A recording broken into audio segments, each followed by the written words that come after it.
Power BI allows us to connect to multiple data sources, allowing for rich data transformations and quickly create reports and insights. The desktop version of Power BI comes with Power Query Editor, where Power Query transformations can be applied. To launch the Power Query Editor, let's add some data into our model. So I'm going to go to Get Data.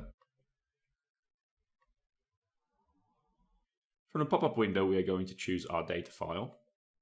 I'm going to double click that, and we're going to wait for the Navigator window to pop up. Inside our Navigator window, we get to see the available tables inside this data source. Once we click on each table, we get to see a little preview on the right that's showing what exactly the table contains. Let's choose the dim_customer for the purpose of this demonstration. Instead of clicking load directly, I'm going to press edit, and this will launch the Power Query Editor. So this is what the Power Query Editor looks like. On top, we've got the ribbon that contains 5 different sections: Home, Transform, Add Column, View, and Help. The Home tab is very important. It allows us to add new sources to our model. The Transform tab is specifically designated for data transformations, such as extracting length, getting first and last characters, splitting columns, formatting different columns, whether it's lowercase or uppercase, or if we want to capitalize things, and many more functions. The Add column is specifically designed for adding columns. It contains things such as conditional column, index column, duplicate column, applying functions on columns, even custom columns. The View tab is used to toggle whether certain windows or panes are displayed. It also provides access to the Advanced Editor.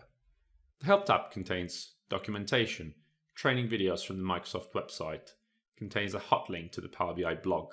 In the center pane, we've got the data available for shaping and transforming. To the left, we have the queries available for selection, viewing, and shaping. And onto the right, we've got the query settings that list all the applied steps that Power BI has applied in order for us to get to the current state. So let's investigate. The first thing, we've got the source. Then we've got navigation. Then we've got promoted headers. So what that means is that, do you see on the navigation side how our headers are actually listed as first row? And the headers are actually column 1, 2, 3, 4, and etc.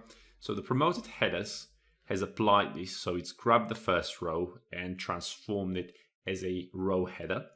And then final thing we've got is we've got changed types. So that means is certain data types have changed. So customer key has changed from ABC123, which means it's been a string. It's been transformed to a number.